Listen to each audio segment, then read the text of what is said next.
So, ಎಲ್ಲರಿಗೂ ನಮಸ್ಕಾರಗಳು. Today I will discuss water pollution and soil pollution, Unit 4, that is session 10, which is the subject which is common to all branches. Coming to effects of water pollution. First one, effects on human health. The pollutant water contains pathogenic bacteria from domestic sewage, causes number of diseases.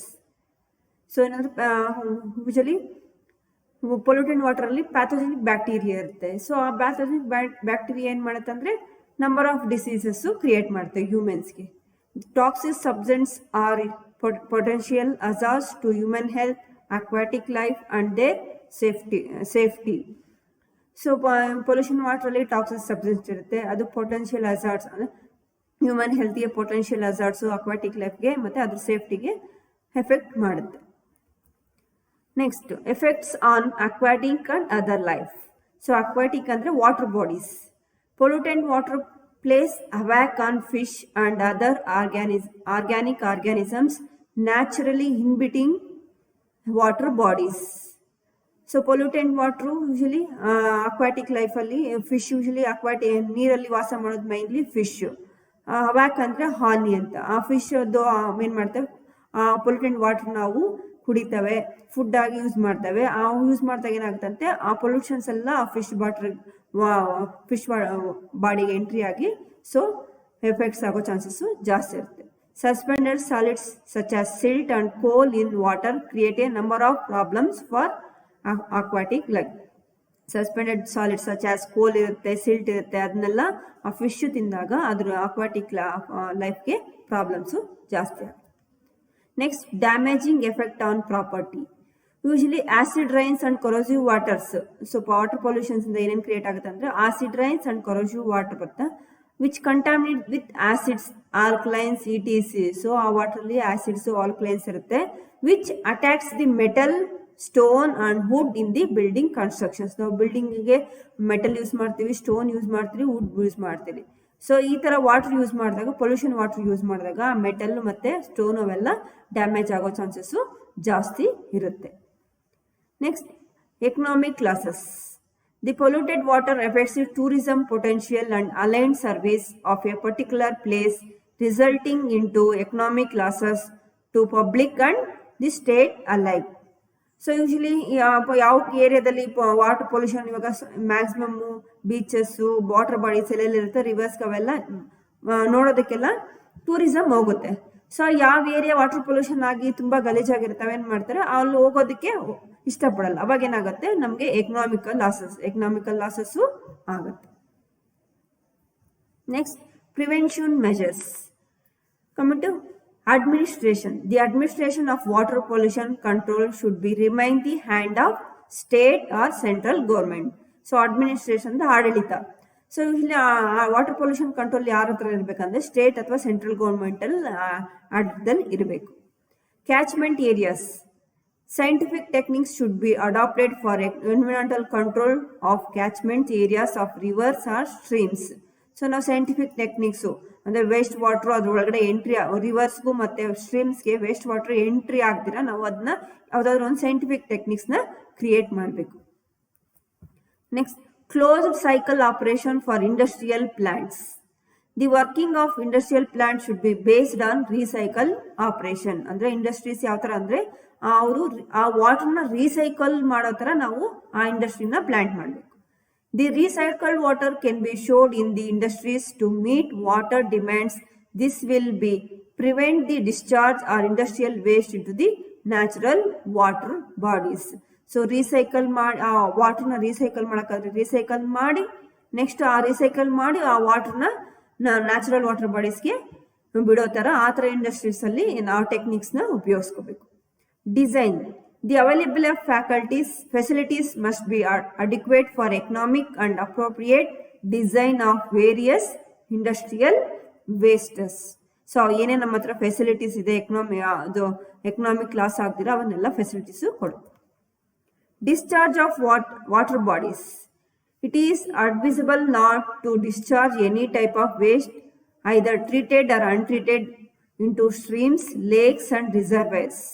So ನಾವು without treatment ಕೊಡ್ದಿರೇ so ನಾವು ಅದನ್ನ ಸ್ಟ್ರೀಮ್ಸ್ಗೆ ಲೇಕ್ಸ್ಗೆ ಮತ್ತೆ ರಿಸರ್ವ್ಗೆ discharge ಮಾಡಬಾರ್ದು. So proper treatment ಕೊಟ್ಟು ಡಿಸ್ಚಾರ್ಜ್ ಮಾಡೋದ್ರಿಂದ ನಮಗೆ ವಾಟರ್ ಬಾಡೀಸು ಪೊಲ್ಯೂಷನ್ ಆಗೋ ಚಾನ್ಸಸ್ ಕಮ್ಮಿ ಇರುತ್ತೆ. The industrial plant should be developed closed loop system or closed cycle system. Domestic sewage may be used for irrigation after treatment. So domestic water usually some chemicals ಎಲ್ಲ ಇರಲ್ಲ, ಆ water ಏನ್ ಮಾಡ್ತೀವಿ, chemicals ಎಲ್ಲ ಇಲ್ದಿರೋದ್ರಿಂದ ಆ domestic ವಾಟರ್ನ treatment ಕೊಟ್ಟು ನಾವು irrigation ಪರ್ಪಸ್ಗೆ ಉಪಯೋಗಿಸ್ಕೋಬಹುದು. ಮತ್ತೆ ಯಾವ ತರ ಅಂದ್ರೆ ಇವಾಗ ಯೂಶಲಿ ನಾವು ವಾಶ್ ಬೇಸಿನ್ಸು ಮತ್ತೆ ವಾಟರ್ನೆಲ್ಲ ಸ್ಟೋರ್ ಮಾಡಿಕೊಂಡು ಬಾತ್ರೂಮ್ ಫ್ಲಶಸ್ಗೆಲ್ಲ ಯೂಸ್ ಮಾಡ್ಕೋಬಹುದು. ಅದ್ರ ಬಿಕಾಸ್ ಕೆಮಿಕಲ್ಸ್ ಇರಲ್ಲ, ಸೊ ಅದನ್ನೆಲ್ಲ recycle ಮಾಡಬಹುದು. Funds. There should be a smooth flow of funds in reasonable terms for construction of treatment plant for domestic sewage and industrial waste. ಅಂದ್ರೆ usually treatment usually industrial ಅಲ್ಲಿ chemicals ಇರ್ತವೆ, ಬೇರೆ ಬೇರೆ different types of chemicals ಇರ್ತವೆ. ಅದೇ domestic ಅಲ್ಲಿ chemicals ಕಮ್ಮಿ ಇರುತ್ತೆ. ಸೊ ಅವರ ಫಂಡ್ಸ್ ನ ರೀಸನಬಲ್ ಆಗಿ ಉಪಯೋಗಿಸ್ಕೊಬೇಕು. ಡೊಮೆಸ್ಟಿಕ್ಗೆ ಯೂಶಲಿ ಫಂಡ್ಸ್ ಕಮ್ಮಿ ಬೇಕಾಗುತ್ತೆ, ಇಂಡಸ್ಟ್ರಿಯಲ್ಸ್ಗೆ ಫಂಡ್ಸ್ ಜಾಸ್ತಿ ಬೇಕಾಗುತ್ತೆ. ಅದನ್ನ ರೀಸನಬಲ್ ಆಗಿ ಉಪಯೋಗಿಸ್ಕೊಂಡು ಅದನ್ನ ಟ್ರೀಟ್ಮೆಂಟ್ ಕೊಡಬೇಕು. Legal provisions. There should be a proper administrative machinery for enforcing the legal provisions regarding to water pollution. So legal provisions ಕೊಡಬೇಕು. ಸೊ ನಾವು ಒಂದು ಇಂಡಸ್ಟ್ರೀಸ್ಗೆ ಪ್ಲಾಂಟ್ ಮಾಡ್ಬೇಕಂದ್ರೆ ಆ ವಾಟರ್ನ ರಿಸೈಕಲ್ ಮಾಡಿನೇ ಅಥವಾ ಟ್ರೀಟ್ಮೆಂಟ್ ಕೊಟ್ಟಿನೇ ವಾಟರ್ ಬಾಡೀಸ್ ಬಿಡಬೇಕು ಅಂತ ಒಂದು ರೂಲ್ಸ್ ಅಂಡ್ ರೆಗ್ಯುಲೇಷನ್ಸ್ ನ ಪ್ರೊವೈಡ್ ಮಾಡಬೇಕು. Next personnels. The service of highly qualified and experience person should be taken to achieve the effective water pollution control. ಅಂದ್ರೆ ಹೈಲಿ ಕ್ವಾಲಿಫೈಡ್ ಎಕ್ಸ್ಪೀರಿಯನ್ಸ್ ಪರ್ಸನ್ಸ್ ನ ನಾವು water pollution ಟ್ರೀಟ್ಮೆಂಟ್ಗೆ appoint ಮಾಡ್ಕೋಬೇಕು to achieve the effective water pollution control. Regulations. The appropriate laws, standards and practice should be formed to regulate the water pollution of water. And the laws, appropriate laws, standard laws ಅಂದ್ರೆ ನೀವು treatment water ಉಪಯೋಗಿಸ್ಕೊಂತೀರಾ industries, ಅದನ್ನ treatment ಕೊಟ್ಟುನೇ ಅದನ್ನ ಬಿಡಬೇಕು. ಮತ್ತೆ ಅವ್ರಿಗೆ ಯಾವ ತರ treatment ಕೊಡುವಂತ ಪ್ರಾಕ್ಟೀಸು ಮಾಡಬೇಕು. ರೂಲ್ಸ್ ಅಂಡ್ ರೆಗ್ಯುಲೇಷನ್ಸ್ ನ ಫಾಲೋ ಮಾಡ್ತಿದ್ರೋ ಇಲ್ವಾ ಅಂತ ಚೆಕ್ ಮಾಡಿ ಅದನ್ನ ಮೇಂಟೈನ್ ಮಾಡಬೇಕು. Research.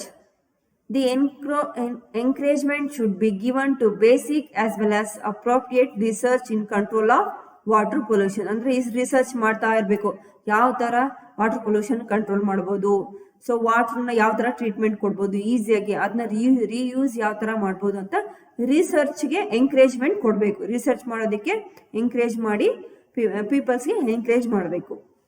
Reuse. The reuse of treated sewage and industrial sewage should be encouraged to prevent the pollution of water. ಅಂದ್ರೆ reuse of treated sewage. Usually ಏನ್ ಮಾಡ್ತಾರೆ ಡೊಮೆಸ್ಟಿಕ್ ವಾಟರ್ ಅಲ್ಲಿ ಸೊ ಕೆಮಿಕಲ್ಸ್ ಎಲ್ಲ ಕಮ್ಮಿ ಇರುತ್ತೆ. ಸೊ ನಾವು ಸಿಂಕ್ಸ್ ಅಲ್ಲಿ, ವಾಷಿಂಗ್ ಮೆಷಿನ್ ಅಲ್ಲಿ ಅಥವಾ ಬಟ್ಟೆ ವಾಶ್ ಮಾಡ್ತಿಲ್ಲ ಆ ವಾಟರ್ನೆಲ್ಲ ಸ್ಟೋರ್ ಮಾಡಿ ಇವಾಗ ನಮ್ಗೆ ಬಾತ್ರೂಮ್ಸ್ ಎಲ್ಲ ಫ್ಲಶ್ ಮಾಡೋದಕ್ಕೆ ಮತ್ತೆ ಗಾರ್ಡನಿಂಗ್ಸ್ಗೆ ಅಂತದೆಲ್ಲ ಯೂಸ್ ಮಾಡ್ಕೋಬಹುದು, ಅಂದ್ರೆ ರೀಯೂಸ್ ಮಾಡ್ಕೊಳ್ಳೋದು. Next awareness programmes. The awareness programs should be conducted among the public pollution of water and proper control measures to prevent such pollution. ಅಂದ್ರೆ awareness peoples. So water pollution ಮಾಡೋದ್ರಿಂದ ನಿಮ್ಗೆ ಏನೇನೋ diseases ಆಗುತ್ತೆ, water pollution ಆಗುತ್ತೆ, ಮತ್ತೆ ಆ ವಾಟರ್ನ ನೀವು ಕುಡಿತೀರಾ ಮ್ಯಾಕ್ಸಿಮಮ್ ಡಿಸೀಸಸ್ ಬರುತ್ತೆ ಅಂತ ಅವಾಗ ಅವೇರ್ನೆಸ್ ಪ್ರೋಗ್ರಾಮ್ಸ್ ಮಾಡ್ತಾ ಇದ್ದಾಗ ಜನಗಳಲ್ಲಿ ಸೊ ವಾಟರ್ ಪೊಲ್ಯೂಷನ್ ಮಾಡಬಾರ್ದು ಅನ್ನೋದು ಅವೇರ್ನೆಸ್ ಬರುತ್ತೆ. Thank you.